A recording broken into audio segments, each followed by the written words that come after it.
तो दोस्तों आज थोड़ा डिस्कशन करेंगे कि जो क्लासिफिकेशन है बर्ड्स का वो किस तरह से किया गया है और जो कॉमन कुछ बर्ड्स हमारी आती हैं वो कौन से क्लासेस में आती हैं जो हम इतने दिनों से देख रहे हैं वीडियो में। तो असल में वो कौन से क्लासेस में आती हैं वो हमें देखना है। तो जैसे कि हमें पता है ये सभी किंगडम एनिमेलिया को बिलोंग करते हैं। उसके बाद आता है क्लास। तो बर्ड्स को रखा गया क्लास एव्स में। एव्स का मतलब ही है बर्ड्स।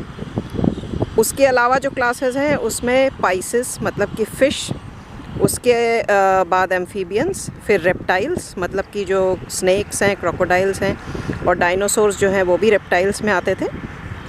और इनफैक्ट डायनासोर्स से ही आगे जाकर एव्स की उत्पत्ति हुई। ख़ास करके एक डायनासोर जो था जिसको कि आर्कियोप्टेरिक्स बोला जाता था, उससे एव्स डेवलप हुए हैं, बर्ड्स डेवलप हुए हैं, ऐसा माना जाता था। तो एव्स के बाद जो लास्ट वाला 5th क्लास है वो है मैमलिया मतलब कि जो स्तनपाई जीव हैं हमारे। तो आगे इनको कैसे क्लासिफाई किया गया है, क्लास तो एव्स हो गया। उसके बाद आपको अलग अलग ऑर्डर्स मिलेंगे। तो अब जैसे ये बड़ी कॉमन बर्ड है जो हम बहुत दिनों से देख रहे हैं, कॉमन मोरहेन, बहुत बार बताया मैंने। तो ये जिस ऑर्डर में आती है उसको कहते हैं ग्रूइफॉर्मिस। उसके अंदर रेल्स, क्रेक, स्कूट्स मतलब सारे की सारे वाटर फाउल इन्वॉल्व होते हैं और इनकी कुछ बॉडी कैरेक्टरिस्टिक्स सिमिलर होती हैं। लेकिन ग्रूइफॉर्मिस में क्रेन्स भी आते हैं। तो क्रेन्स को आपने देखा, ये जो मतलब जो सारस क्रेन है या जो ब्लैक नेक्ड क्रेन है, डेमोसिली क्रेन है, कॉमन क्रेन है, बहुत सारी क्रेन्स होती हैं। तो आपने देखा हुआ है उन सबको। तो आपको पता है कि क्रेन्स की बॉडी कैरेक्टरिस्टिक्स बहुत ही अलग होती हैं। तो सारे बर्ड्स जो एक ऑर्डर में आते हैं वो सब एक जैसे नहीं होते हैं या एक फैमिली के नहीं होते हैं, लेकिन फिर भी उनको एक ऑर्डर के अंदर क्लासिफाई किया गया है। उसके बाद ऑर्डर के अंदर अलग अलग फैमिलीज़ होती हैं। तो ये जो मोरहेन्स हैं ये फैमिली रैलिडी में आती हैं।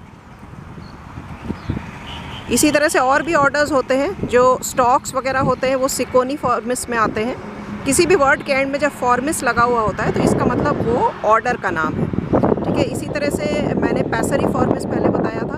तो पूरा जो एव्स क्लास है उसके लगभग 30 to 35% या इवन अप टू 40% जो मेंबर्स हैं वो पैसेरीफॉर्मिस में आते हैं। बहुत बड़ा क्लास है ये, और इसके अंदर फिर अलग अलग फैमिलीज़ हैं। लेकिन और बहुत सारी कॉमन बर्ड्स जैसे कि किंगफिशर्स हैं या रोलर्स हैं या फिर हमारे बी ईटर्स हैं, ये सब पैसेरीफॉर्मिस में नहीं आते हैं, जब ये आते हैं कोरेसीफॉर्मिस में, ठीक है। इसी तरह से एक और बहुत बड़ा क्लास होता है डक्स का, डक्स एंड गीज़ का, जिसको एंसेरीफॉर्मिस कहा जाता है। तो एंसेरीफॉर्मिस भी काफ़ी बड़ा ऑर्डर है क्योंकि इसके अंदर भी बहुत सारे बर्ड्स हैं। डक्स एंड गीज़ भी काफ़ी ज़्यादा होते हैं नंबर में। उसके बाद ये अलग अलग फैमिलीज़ में डिवाइडेड होते हैं। इसी तरह जो गेम बर्ड्स होती हैं जैसे कि आपका जंगल फाउल वगैरह और उससे रिलेटेड जितने भी बर्ड्स हैं, आपके पेजेंट्स हैं और जितने भी फाउल्स हैं, वो सारे जो हैं वो गैलीफॉर्मिस ऑर्डर में आते हैं और उसके बाद फिर अलग अलग फैमिलीज़ में डिवाइडेड होते हैं। तो इस तरह से डिवीज़न और क्लासिफिकेशन होता है बर्ड्स का। और एक फैमिली के जो बर्ड्स होते हैं वो काफ़ी सिमिलर होते हैं। जैसे कि मैंने बताया कई बार कि क्रोज़, ट्रीपाइज, ड्रोंगोज़, ये सारे एक फैमिली के हैं। तो इनकी जो फैमिली है वो है कॉर्विडी, ठीक है। क्रोज़ की फैमिली को कॉर्विडी बोलते हैं। ये देखिए फिर से कॉमन मोरहेन है यहाँ पे। तो जैसे कि मैंने अभी आपको बताया, ये है ऑर्डर ग्रूइफॉर्मिस और इसकी फैमिली है रैलिडी। और इसी फैमिली में वाइट ब्रेस्टेड वाटर है और पर्पल स्वैम्प हेन भी आते हैं। और इनकी कैरेक्टरिस्टिक्स इस तरह सेम होती है कि हैबिटेट तो सेम ऑक्यूपाई करते ही हैं, लगभग सेम खाना भी खाते हैं। और इनके जो पैर होते हैं काफ़ी लंबे और स्ट्रॉन्ग होते हैं, और जो पैर के टोज़ होते हैं, जो उंगलियां होती हैं, वो भी काफ़ी लंबी होती हैं। क्योंकि ये पानी के अंदर ज़्यादातर तैरती हैं तो हम देख नहीं पाते, लेकिन जब ये कभी ज़मीन पे चलती हैं तो आप देखेंगे कि इनके पैर बहुत लंबे हैं और टोज़ भी काफ़ी। दोस्तों आज फिर कुछ बर्ड्स यहाँ पे दिखाई दे रही हैं। उस दिन मुझे ये लगा था कि सारी माइग्रेटरी बर्ड्स चली गई, लेकिन ऐसा नहीं है। ये एकमात्र यूरेशियन पिजियन यहाँ पे बचा है। आता तो ये शोवेलर्स और टीन्स वगैरह के साथ ही है, और अभी ये यहाँ पे है। और उसके साथ में सैंड पाइपर भी है, जो फ्रंट में घूम रहा है छोटा बर्ड, वो सैंड पाइपर है। और दूसरा जो है वो स्टिल्ट है। स्टिल्ट्स और एवोसेट्स सेम फैमिली के होते हैं और सैंड पाइपर्स और स्नाइप्स सेम फैमिली के होते हैं। लैपविंग्स के साथ में प्लोवर्स को क्लब किया गया है। तो लैपविंग्स भी देखिए बहुत ही कॉमन बर्ड्स हैं, लेकिन ये पैसेरिफॉर्मिस ऑर्डर में बिल्कुल नहीं आती क्योंकि ये पर्चिंग बर्ड्स नहीं हैं।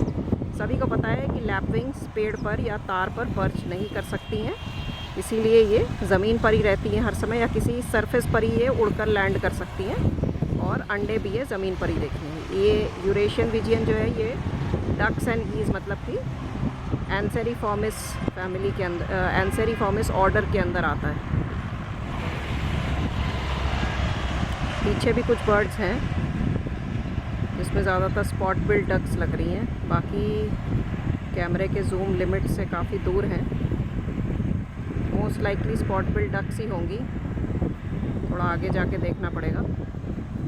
पीछे भी कुछ स्टिल्ट्स हैं लेकिन वो कैमरे के जूम से कुछ अलग लग रही हैं। हालांकि एवोसेट्स यहाँ पर नहीं होंगे क्योंकि एवोसेट्स जब होते हैं तो काफ़ी बड़े नंबर में आते हैं। पीछे ये देखिए पर्पल स्वैम्प पेन या ग्रे हेडेड स्वैम्प पेन जिसको आप कहते हैं, काफ़ी अच्छे नंबर्स में है। और ये भी ऑर्डर ग्रुइफॉर्मिस और फैमिली रैलिडी को ही बिलोंग करते हैं, कॉमन मोरहेन की तरह। लेकिन कई बार ये देखा गया कि पर्पल स्वैम्प पेन जो है वो काफ़ी ज़्यादा अग्रेसिव होती हैं और इनफैक्ट ब्रीडिंग सीज़न में इन्होंने कई बार कॉमन मोरहेन के भी चिक्स को खा लिया है, ये भी देखा गया है। अच्छा, पीछे एक आइबिस भी है, रेड नेप्ड आइबिस होगा, और ये देखिए ये चेज़ कर रहे हैं एक दूसरे को, पर्पल स्वैम्प पेन। और इस तरफ भी कुछ बर्ड्स हैं, मैं थोड़ा और आगे जाकर इनको फिल्म करने की